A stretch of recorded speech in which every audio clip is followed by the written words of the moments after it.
आप देख रहे हैं खबरदार और अब हम आपको कोच्चि के शिपयार्ड ले चलते हैं क्योंकि वहां पर जो भारत का स्वदेशी एयरक्राफ्ट कैरियर है आईएनएस विक्रांत, उसके साथ आज रक्षा मंत्री राजनाथ सिंह थे। बहुत अहम है ये तस्वीरें क्योंकि ये हिंदुस्तान के भविष्य की शक्ति सामने रख रही है। बहुत जल्द ऐसा होगा कि आईएनएस विक्रांत के जो समुद्री ट्रायल्स हैं वो शुरू होने वाले हैं। जो 75वीं साल है हिंदुस्तान की आजादी का, उस पर कितना अहम ये होगा। ये स्वदेशी एयरक्राफ्ट कैरियर औपचारिक रूप से नौसेना में शामिल हो सकता है। भारत के लिए कोरोना के समय में समुद्री ताकत बढ़ाना बहुत जरूरी है और इसी वजह से आज की ये पॉजिटिव खबर देखना जरूरी है।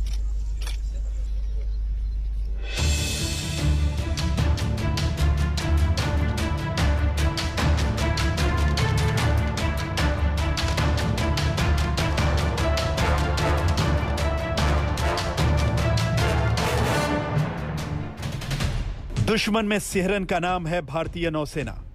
समंदर पर पैनी नजर हो या फिर 7,516 किलोमीटर लंबे तट की रक्षा, भारतीय नौसेना लहरों पर राज करती है।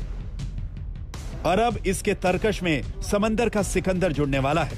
नौसेना इसे आईएनएस विक्रांत पुकारती है। विक्रांत नाम संस्कृत के शब्द विक्रांत से लिया गया है, जिसका हिंदी में अर्थ होता है साहसी। जिस युद्धपोत के डेक पर रक्षा मंत्री राजनाथ सिंह मौजूद हैं, ये आत्मनिर्भर भारत की नई धमक है। इसमें स्वदेशी का दम है। आईएनएस विक्रांत भारत का पहला स्वदेशी एयरक्राफ्ट कैरियर होगा। मेड इन इंडिया के तहत तैयार किया जा रहा यह युद्धपोत बेजोड़ होगा। रक्षा मंत्री राजनाथ सिंह ने इसे गेम चेंजर और ब्रह्मास्त्र कहकर पुकारा है। यदि मैं कहूं कि इस प्रकार के जो कैरियर्स बन रहे हैं सचमुच एक ब्रह्मास्त्र के रूप में यह काम करेंगे, तो यह भी कहना एग्जैगरेशन नहीं होगा। इस प्रकार के इंडिजिनस एयरक्राफ्ट कैरियर भारत में बनेगा और दुनिया के दूसरे देशों को हम भेजेंगे।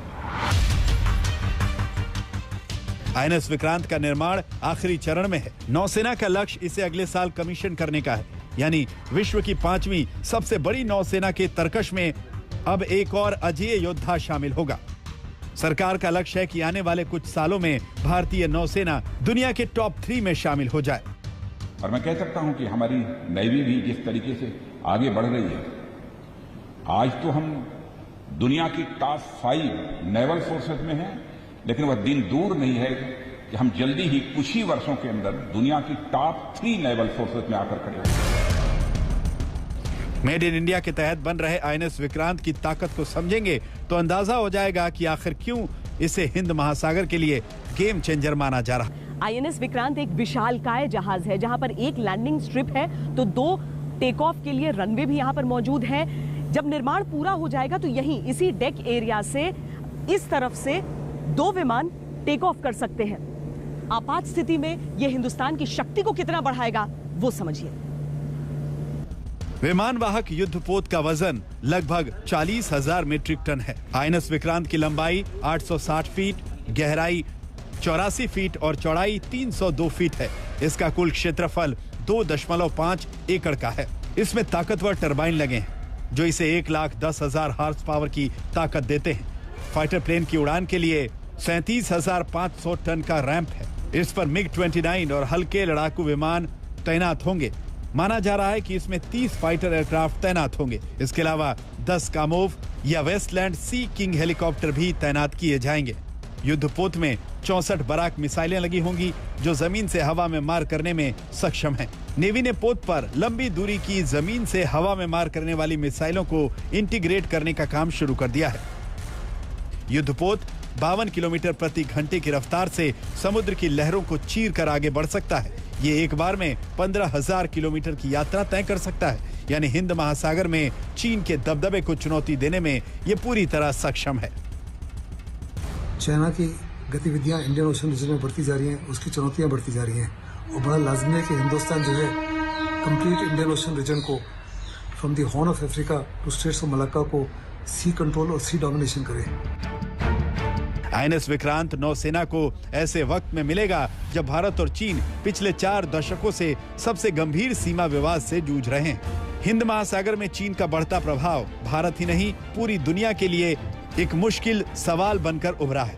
चीन ने पिछले दशक में हिंद महासागर क्षेत्र में अपनी उपस्थिति कई गुना बढ़ाई है। इसलिए भारत के लिए एक्स्ट्रा सावधानी बरतना और अपनी नौसेना की ताकत बढ़ाना जरूरी हो गया है।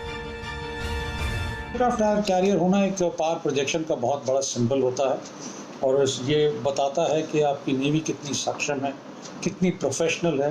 The future of the country lies with the navy. जितनी नेवी स्ट्रांग होगी उतना ही कंट्री स्ट्रांग होगा, उतनी ही इकोनॉमिक प्रॉस्पेरिटी होगी, उतना ही पीस और सिक्योरिटी को वो गारंटी कर सकता है। इसमें कोई संदेह नहीं कि आईएनएस विक्रांत के बेड़े में शामिल होने के बाद बड़ा अंतर आएगा। भारत के पास 2 विमान वाहक युद्धपोत हो जाएंगे। उम्मीद है कि आईएनएस विक्रांत 2022 के अंत या 2023 की शुरुआत में पूरी तरह से तैयार हो जाएगा। इसकी क्षमता, पहुंच और दूसरी खूबियों से रक्षा तंत्र को और मजबूती मिलेगी और समुद्र क्षेत्र में भारत का हित सुरक्षित रहेगा। देश का पहला स्वदेशी विमान वाहक युद्धपोत आईएनएस विक्रांत अगले साल भारतीय नौसेना के बेड़े में शामिल होकर इसकी ताकत को कई गुना बढ़ा देगा। इसके साथ ही भारतीय नौसेना 41 से ज्यादा जंगी जहाज तैयार कर रही है। कोशिश यही है कि चीन और पाकिस्तान दोनों ही मोर्चों पर दुश्मन भारत के खिलाफ किसी तरह की हिमाकत न कर सके।